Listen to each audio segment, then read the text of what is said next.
called 0 to 100, meaning you can go from anywhere to 100 transactions if you put enough effort and vibration and action behind it.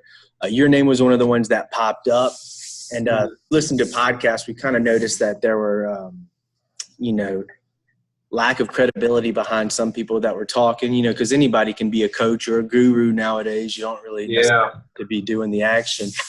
So again, your name got brought up, so we wanted to bring you on and just kind of pick your brain a little bit on how we can get to potentially where you are, maybe even exceeded a little bit, So that's the idea. Yeah, for sure. So, I mean, just to give people, because we're going to send it to our team, we're going to send it to the people in our areas. I'm from Georgia. These two gentlemen, Chris and Bamford, from Tennessee. So we're going to be putting this out in front of our team. Give us a little bit of an idea of like what your production was in 2018, so people can know that you're the real deal. You're real as F, as they say. Last year I did 42 million. It was 112 deals. So the year before I did about the same volume with 129 deals. So yeah. And this last year you had already started doing like your free coaching programs, and you were doing your public speaking. So I mean, you're still doing that. You're still doing 100 transactions, and you're still actually doing you're doing 100 transactions and still doing a little extra with the free coaching and what you're doing now. A lot extra, man. A lot extra. Yeah, for sure. Yeah. I mean, I'm doing more this year. Like I'll end up with a lot. This will be my biggest year ever in real estate. I've had the best start, and I've closed more deals up to this point than I ever have. So, yeah, I'm just in it, dude. I just love the grind, dude. Like I go to every listing appointment, showing, inspection, closing, all that stuff. I'm not interested in building a team or trying to pass all this stuff off to people and all that. I have zero interest in that. I want to work. So all right, so you're not interested in a team. Nope. What structure what are we rolling with here? Like, are you a single agent, no admin? I have an admin. Yeah, admin? So tell us about what you got then. I'm just a single agent, and I have one assistant, and she handles everything processing and administration wise, and I handle everything client wise. Anything that has to do with getting a deal or going to an appointment or showing property or dealing with a negotiation or inspection, negotiation, closings, problems with the deal, following up with people who have properties listed with us, to give them updates every couple of weeks. I deal with everything client related. And then she takes the pressure off of me by handling all the processing, paperwork, and admin stuff, postcards, and all that stuff. So, right. So you closed 42 million solo. Yeah. That's sick, Ricky. That's sick. 2 years in a row. 2 years in a row. And I've been doing 100 deals a year since 2014.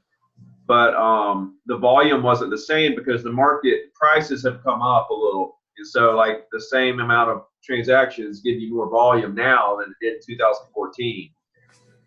So yeah, like I said, dude, like I on top of being the hardest working guy out there, willing to do like the grindy stuff nobody wants to do that I love to do. On top of all that, I'm the most efficient person, and like I will adapt quicker, and I will figure out what's more efficient than other things, and then I will take that. That's my thing, is like every day getting just a little bit better, at what I'm doing, and trying to figure out where my next little edge is and how I can produce and squeeze a little more production out of the same amount of time, and where's the most efficient, place to spend my time and stuff like that. I'm always trying to get an edge. So I've got to ask this, and I'm sorry I'm jumping all over the questions here, but give us a here to there. How long, from start, what did your first year look like to now you're pumping out 42 million solo? I mean, what are the cheat codes, like Scott says? Well, I mean, it's all philosophy, right? Like it's all completely mindset stuff. Like the mindset stuff behind what you're doing is what's going to get you where you want to be. There's not like do this because everybody knows what to do. They know they need to talk to people, they know they need to follow up, and they need to show property, go to listing appointments. You know, everybody knows like the fundamentals of how to succeed in real estate. What you have to do is get into the mindset behind what to do and how to do it and how to be more efficient. So year one was 2002. I did like 4 deals. It took me 8 months to make my first sale. And then year two, I did two deals a month for a little while. That was 2003. By 2004, that was the year 2000, towards the end of 2003 and 2004, that's when the market exploded and prices doubled over 2 or 3 years. And I made $1 million. I was 23 and I made $1 million by the time I was 23. And I bought a bunch of properties and got into a lot of debt buying all those properties. Didn't really know what I was doing. I was just gunslinging. I was just buying stuff and trying to figure it all out, and didn't think I could make any mistakes. And when the market crashed, I lost everything. I had too much debt, and I couldn't sustain. So I ended up losing everything, every single last penny and some. Went bankrupt.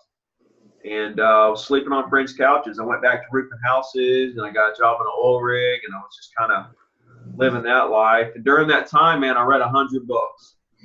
I was so curious of why I failed. So I read 100 books. I studied the market. I watched the top producers that kept going through the crash. I watched the low producers like myself that had to get out, and like what the differences were in those two agents, you know, the ones that had to get out and the ones that stayed in. And the real big eye-opener to me was I was looking on MLS, and I found some of my clients that I had represented before the market crash. They were still buying and selling stuff, you know, through different agents. And like that was a big eye-opener for me, is that like if I would have maintained the relationships with those people and continued grinding through the crash and try to create more relationships and like I was too focused on the deals. You know, the first half of my career, I was totally too focused on the deals and the transaction and the money and the closings. And I didn't really, like I was there to help people, but I wasn't focused on the people. I was focused on the deals.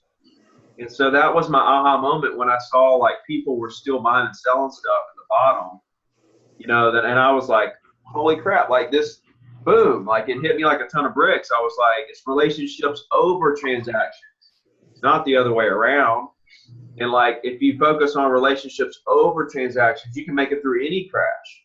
Mm-hmm. And it's not even like the relationships you put in place once the crash happens and then you live off the relationships you created. No, you can start the day the market crashes and start building relationships at that point. People are going to continue to buy and sell regardless of what the market does. And that was another thing I realized. Closings happen every single day, no matter what. And so, like, when you realize, like, business is unlimited because the industry is so massive compared to your little agent's product. Like, my little 40 million is nothing compared to the billions and billions and billions of property that's being sold.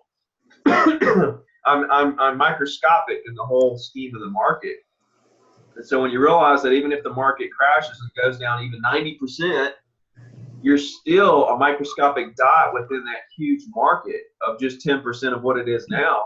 And so there's still an unlimited amount of possibilities for you at all times. So when you realize business is unlimited, competition doesn't exist, closings happen every day, even through the market crashes, relationships over transactions, and you start to really understand the philosophies behind the industry and how to build a business the right way, then that's when you start putting the pieces together to how we can get to 100 deals a year as a single agent, you know, and then it goes deeper. Then you start figuring out who's the most efficient prospects and how to actually spend your day-to-day time to develop the relationships you need to build a healthy business.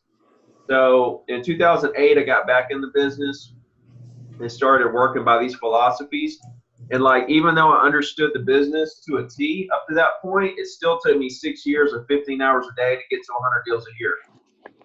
Straight grinding. And like people think this stuff happens overnight. Like it took me 8 years to figure out real estate, and then another 6 years of implementing it, like busting it to get to that 100 deals a year. So, you know, and then from there, I just did 100 deals a year ever since. And I gave it a couple years to make sure it was real. Because when I lost it the first time, I was like, well, I might lose it again. I don't know if this is real or not. And after a couple years, I was like, I think this is real. This is solid. So that's when I started speaking, writing, coaching. That's great stuff. So, I mean, you kind of talked about 15 hours a second ago to get it started. So typically, if I'm Ricky, when I'm waking up, what's my day-to-day looking like from the time I wake up to the time I'm going to sleep? 4:30, wake up. I work for an hour on the coaching business. Then I go to the gym for an hour, come home, get ready. I'm at the office by 8. I prioritize my day, and then I crush everything on that list. 3 or 4 o'clock, I revisit and think, what are the 3 or 4 most important things I need to do before the day's over so I can feel good about my day. And then I crush those things. And then by 5 or 6, I'm done. And then from there, I'm going to focus on kind of where can I spend my time best, you know, from 6 o'clock till I go to bed. Is it with my family? Or do I have do I need to edit a podcast? Do I need to work on a speech coming up? Do I need to, you know, a YouTube video? Where do I need to spend my time to get the most out of and keep the momentum going, you know, in both businesses? You know, I'm running a coaching business. It's the fastest growing in the world, and a real estate business, you know, and I'm the only coach, Zero to Diamond, and I'm the only real estate at, you know, Ricky Carruth. So, yeah, it's cool. I think the biggest thing is not worrying about things, right? Like not worrying about what happens, not worrying about the results, not worrying about, is this deal going to work out? If there's a fire, like if there's a seller that's really mad that they're going to have to pay this assessment that they didn't think they're going to have to pay, you don't worry about it. People sit around and sulk and worry about things that's really kind of out of their control. And that really holds them back. And so at the end of the day, like even though I probably have so many things I could be worried about and really keep my mind off of spending time with my family, I literally am really good at shutting completely down on the work thing, putting it all behind me, not worrying one single second about any of that, and then focusing on what's in front of me. Am I spending time with my family? Am I taking my grandma dinner tonight? Am I going to work on a YouTube video? Whatever it is. I'm pretty good at focusing on exactly what I need to be focusing on at the time. And that's tough in today's world. You know, you got your phone dinging. You have like 15 apps that are, you know, want your attention. And you got emails coming in and you got people calling you. And, you know, you really have to master the art of blocking a lot of that out. And time blocking is your best friend. You know, time blocking is humongous, you know, because like between 9 and 12, that's my prospecting time. That's what I'm really going to try to knock some deals down. I think agents and new agents and even any agents should do like my 3x3, which is 3 hours prospecting 3 days a week. Do Monday, Tuesday, Wednesday. That way, if you miss like Tuesday or Wednesday because you had to show property, you can make those days up at the end of the week and make sure you get 3x3 in. If you do 3 hours a day, 3 days a week, and you're consistent with that over, you know, a year to 2 years to 3 years, you will become the best agent in the area. Right. There's no doubt about it. And you're coming to these people from a place of what can I do to help you, not do you want to buy or sell. Right. That's a whole different, you know, direction we could go with this because, you know, that's, I think, one of the biggest things with the industry because the future of sales is not high pressure and not handle objections or obligation, hassle. Yeah, convert. Let's connect first. Let's find out how they're doing, you know, if they're enjoying the day, how, you know, what's going on with them and how can we help them make that connection. And then find out, you know, how we can go about converting, you know, because until you know how they're doing and you find that connection and you find out why they're wanting to do what they're wanting to do and when they're wanting to do it, there's really no need to even start trying to convert because you don't even know what you're trying to convert. You know, I think that's a big problem with new agents. Like, they're getting brainwashed by all the training out there that, you know, convert now. Right. It's actually making prospects run away from agents. And then the agent has to get out of the business and quit. And they don't know why. They did everything their coach told them to do, you know, but they're sitting here with no deals. And they're like, I did everything my coach said me to do. I guess I'm not good enough. Right. And at the end of the day, they're hard workers. They believe they want to help people. They're here for, you know, they're dependable. They're professional. They really are everything that somebody wants in an agent. But, you know, they couldn't make it happen because they weren't trained what I'm training agents to do, which is effectively communicate, connect with people. Yeah, relationship building. Instead, most of the coaching models or team models or even like some of the brokerage models are trying to get now business because they know the failure rate is so high. Whereas like you're trying to teach people to build relationships look for tomorrow's business, and then today's business will pop up to you. That's what I'm understanding. Exactly, dude. Exactly. Most coaches are out there saying if somebody isn't motivated to buy or sell today, move on. Yeah. That's ridiculous. That's ridiculous. So You have to foster those relationships. Otherwise, they're never going to turn into anything later on down in life. Absolutely. So, Ricky, one thing that you said that caught my ear, you said lead gen, you said a 3-3 system. A lot of times we hear, you know, lead gen every day, pick your time. What makes you go with the 3 days a week for 3 hours instead of, you know, all 5 days, all 6 days, whatever you're rolling with? And to add on to that, like the effectiveness of it. So what are you accomplishing in that 3 hours a day? So you're only lead genning really 9 hours a week. What are you getting out of that 9 hours?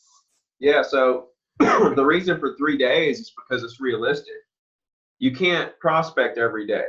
And then like if you set yourself up to prospect every day, 5 days a week, and then you miss one of the days, now you haven't hit your goal. And now you start becoming down on yourself because you haven't hit your goals that you wanted to hit. But if you give yourself a realistic goal, it's 3 days. You know you can hit that, and the cool thing is you can make up a day if you miss it if you miss one on the front end, you can make it up on the back end, and now we hit our goal. See, here's the funny thing about it too. If every single second of downtime should be filled up with phone calls. So if you do your 3x3, that's great, and then you come in Thursday and you don't have anything on the books, time to make calls again, right? But when you make those calls on Thursday, that's extra credit. Now you just went above and beyond. Whereas in the first scenario, when you got 4 days in, but you were going for 5, now you haven't hit your goal and you're feeling down on yourself. Whereas in my scenario, if you hit 4 days, you're like overachieving. And so it's a mind trick that you play on yourself. And here's the cool thing. If you do 3 hours, 3 days a week, and you're consistent with it, like I said, for years, you will be the #1 agent in your area. There's no doubt about it. It's really black and white because whoever talks to most people wins. Voice to voice is the reason why technology will not replace real estate agents, because we need that human consultation. We need representation. We need a professional that knows what they're doing is going to help us through this process. And so, you know, that's why we have job security because of this. Now, what am I going to do in that 3 hours? Anything you want, really, to be honest with you, as long as you're contacting people in the market. I'm not a big, like, circle prospecting is my thing. That's how I built my entire business. And it's like I said from the beginning, I'm good at figuring out what's most efficient. Circle prospecting is most efficient. Like it's period, because number one, it's unlimited. You can't call all the property owners. Number two, you pick your price point. Like you pick your price point, and it's so cheap. Like with RedX, you get 2,000 numbers for $50. So like with Zillow, you pay $200-300 for one lead. You don't even know what the lead is. With RedX, you get for $50 2,000 numbers of the targeted prospects that you want, the people you want as clients. So like, but you can call expireds, you can call internet leads, you can call Bizbo, you could call it doesn't matter, to be honest with you. Everything works. You got to figure out what works for you, right? So like I'm not like everybody needs a circle prospect. No, I'm more of, hey, you need to realize business is unlimited, closings happen every day. relationships over transactions, and we don't need to high pressure people. We need to connect first, then convert. That's what I'm about, and I don't care where the lead comes from. So you got to kind of figure out where you want to be as far as leads go. But you're on that phone the whole time. And with the dialer, if you circle prospect, you get the leads and you use the dialer, then in 3 hours you can easily call 200, dial 200 numbers, probably talk to 20 to 40 people, depending on how it goes. So yeah, I mean, if you talk to 20 to 30 people a day, those 3 days that you're prospecting, you're crushing it, because you're going to pick up 5 to 10 of those people as new clients, right? They're either going to do something now or later. So you're building your business for short term and long term all at the same time when you use this philosophy. Instead of just trying to do business now and throwing away everybody that doesn't want to do business now, it's like you're talking to them anyway. This is a precious moment. Let's capture those people for later, because they will do something later. So why not make that connection for later instead of just having the mindset of need business now. Like that mindset of now is actually going to get you no business at all, and you're going to have to quit the industry. Yeah. What's your goal during your lead gen block? So what's the target? Appointment set, what does that look like for you? Hell no, man. Like when you judge your when you judge your entire business based on how many appointments you're getting, then I can't judge your business and how well you're doing based on how many appointments that you're setting, right? Because that tells me that you're just going for the appointment. And like appointments are good, and but you have to appointments, like the best thing for the client might not be the appointment, right? It might just be to stay in touch. But since you're so appointment minded, you're just going for the appointment, that's going to run that prospect away. So we got to get in there and see what's best for the client. Like, what do they want to do? When do they want to do it? Do they have an agent already? What's going on? And then from there, it's like, if you see fit that an appointment is what's best, then we're going to set that appointment. But if you're just in the mindset of appointment, then you may lose some connections, right? Yeah, connecting is the main thing. Connecting with each and every person, doing our best to find something that we have in common, and kind of, the tone of our voice, the speed of our voice, what we're saying, how we're listening, or we're reading them, really connecting with them and figuring out what we can do to help them. So to me, like with my system, once we connect, we're going to ask if it's okay if we stay in touch. What's your email address? When we get that email address to me, that tells me that we made a really strong connection, because they just gave us private information to stay in touch with them that they don't give to just anybody, right? That's something they don't just give out. And if they gave that to you, then that really means something to me. So I can judge your business based on how many calls you made, to how many people you talked to how many email addresses you got, because that tells me how many people you connected with, and furthermore tells me where your communication skills are to connect with people. And like that's an ongoing process. Like, you get better and better and better at talking to people and reading people and trying to make people feel comfortable. That's your number one job, is to make people feel comfortable with you, and then kind of know like the steps you have to take to create that relationship. So I gotta ask this. So is 2019 Ricky, right? Is balling ass, your grossing, or your GCI's got to be over $1 million. I mean, are you getting on the phone every day, or those 3 days? You're still pounding the pavement. Is that what you're saying? Oh yeah. Oh yeah. We're out here blowing damn minds right now, right? So it's just a necessary for you. That's your go-to. And here's the problem. When you start making the calls and you start relying on your past clients and referrals, your business plateaus, right? You're doing good. Like if you get up to 200,000 and then you quit growing, see the new people into your sphere is what grows the business. But when you stop throwing gasoline into that fire, it's just going to kind of maintain, and it can even go down on people, and don't get me wrong, there's always exceptions to the rule. There's agents out there that have growing businesses that are just living off their past clients and referrals, but they really go deep with all that. They do customer appreciation parties, and then they find like they get like 3 people from each person, and they follow up and call those people, and they really work it. So I understand that. You know, like I say, man, everything works. But generally speaking, when you build that business and then you stop making those calls, your business stops growing. And those people that are living off those referrals, that are growing their business, they're still making calls because they got to call all those people that their friends and family gave them, and the past clients gave them. They got to call them, make those connections. So it's really the same thing. So once you stop doing those activities, the business stops to grow. Well, I'm not done growing.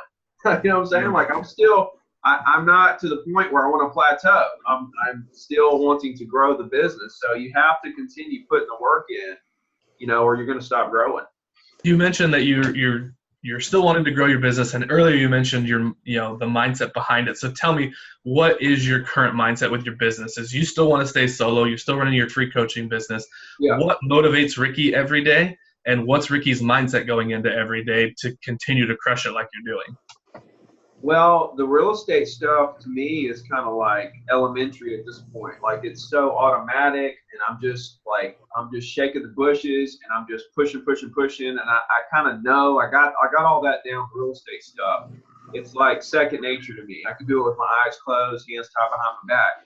And the coaching stuff is I'm getting there with the coaching. But like when I get up at 4:30, what makes me jump out of bed is my overall mission with the coaching business, which is to reduce the failure rate in the industry. And there's so many agents following me and watching every single video and listening to every podcast and every Instagram post and everything. And so I owe it to the industry to continue pushing out this content. So when I hop up at 4:30, I run to my computer and I get that today's YouTube video or podcast uploaded. And then I send an email out to everybody on my email list for that video or podcast or whatever message I want to give the agents today. And so like that makes me jump out of bed. This is weird. It's saying my thing's saying it's going to end in 10 minutes. Ooh, Ricky didn't get the premium package. That's okay. I've recorded for like hours before. Strange. Anyway, that makes me hop out of bed, and then from there, like I go to the gym, and that's my time. Like I'm really pushing myself to be the best person I could be health-wise. And then real estate for the rest. My day is like half and half, coaching and real estate. You know, I'm doing stuff like this, and then I'm doing deals, and so on and so forth. So I'm just pushing everything to another level and trying to, like I said, find that next edge, and you know, make it all happen and just get better and better and better every day. But this year's goals, I want to hit 182 deals. That's my goal. It's nice. What's motivating you to push to 182? What are you using to feel like? You mentioned what your coaching business, what motivates you there and fuels you there, but what about real estate? Because like I'm in competition with myself. You know what I'm saying? Like I want to outdo myself every year. Your mindset every day is just to to outdo yourself and prove it to yourself that you can do it. Yeah, because I've outproduced everybody around here.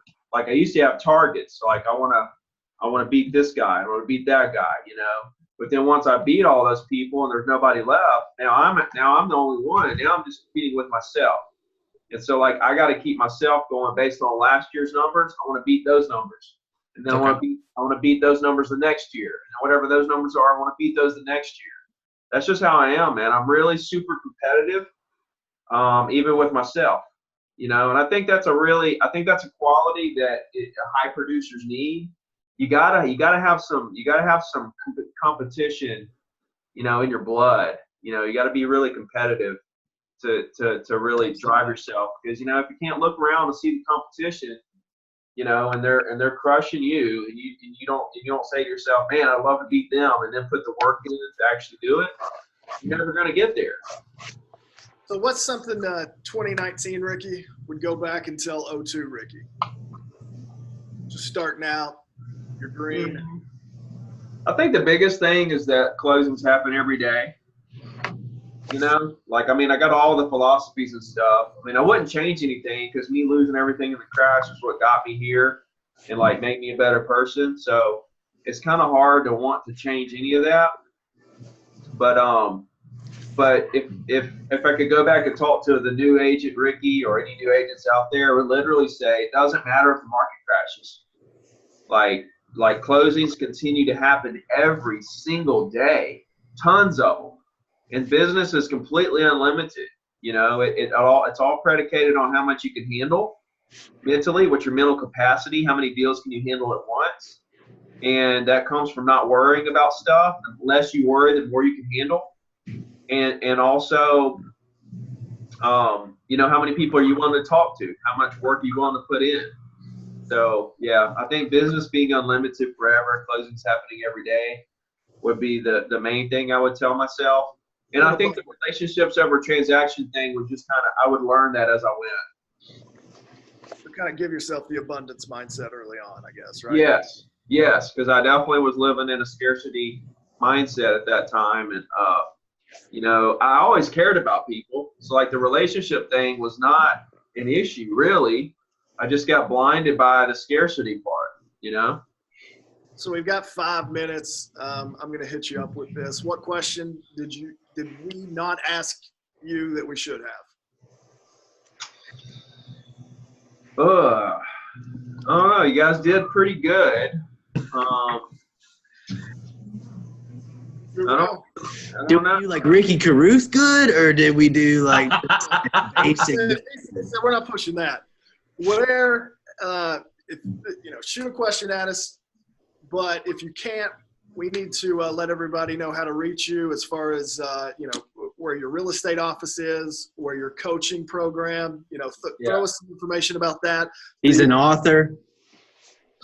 So if you guys have, like, anybody listening or whatever, if you have referrals for me, I'm in Orange Beach, Alabama.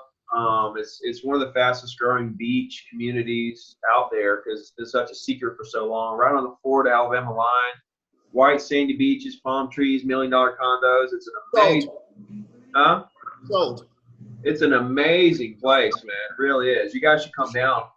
But so Remax of Orange Beach, you can just search me there. And the free coaching is at zerotodiamond.com. And there you can get my books. I wrote 2 books. One is Zero to Diamond. It's the basic fundamentals of what I do. List to Last is the second one. It's everything I learned in the market crash. 2 really good short reads. You know, then the free coaching. It's a 90-day action plan. It's an online course. It's live training twice a month. It's full access to me. I answer every single Instagram DM, every single one of them. So I spend a couple hours a day on top of everything else answering people's specific questions on Instagram. And like that goes along with what I'm doing when I'm showing property or going to listing appointments or closings that nobody wants to do. I'm also answering DMs, which is something nobody wants to sit down and do for a couple hours, but I just love the work. And I know that every little thing that I do is the reason, like all the little things I do nobody wants to do, is literally the reason why I'm starting to blow up and will end up blowing up. Where you want to end up in your coaching? Since it's early on and we've got you on here early, we need to look back on this and say, damn, Ricky went harder, son. I think like at the end of the day where I see it going is that I want to be the influencer of the industry, like the #1 influencer of the entire industry, and to be able to use that influence in a super positive way to really push like the positive, like everything I'm doing now, you know, with how you should be communicating with people and how you should be following up and how you should really build your business, you know, thinking long-term to also get short-term business. So just becoming the influencer of the industry and using that to literally reduce the failure rate and help agents that come into the business continue to be in the business, you know, because they really want it. They're hard workers. They really want to be there. You know, they just need a little help, you know, so in a positive way. That's awesome. In closing, what's one thing you can leave us with? One piece of advice, one tip, trick, anything you've learned in the last 16, 15 years? As we run out of time, what's the last thing you I think maybe a technical, like a fundamental tip for everybody. For me, email is king, right? And that's what I try to get from all my clients, because I'm going to do a weekly email every single week on the same day of the week forever. That's huge. I've been doing it for 12 years, and it's literally how I'm selling so much property, because all the people in my past know who I am because I built a brand through that weekly email. But to go further with it, I use those emails to run Facebook ads and Instagram ads and Google remarketing ads to those same people, and I'm building my brand even bigger with those people, and it just grows and grows and grows. So email is super important. Try to get emails from everybody you talk to. Follow the Zero to Diamond program with the weekly email. There's templates there for you and everything to use, and go crush it and build that brand. Don't try to high pressure sell everybody, but build that brand. Boom. Thank you, Ricky, for your time. We appreciate you, and thank you for keeping it real AF. Absolutely, guys. Enjoyed it. Man. Thanks, brother. Appreciate you, brother. Talk to you soon.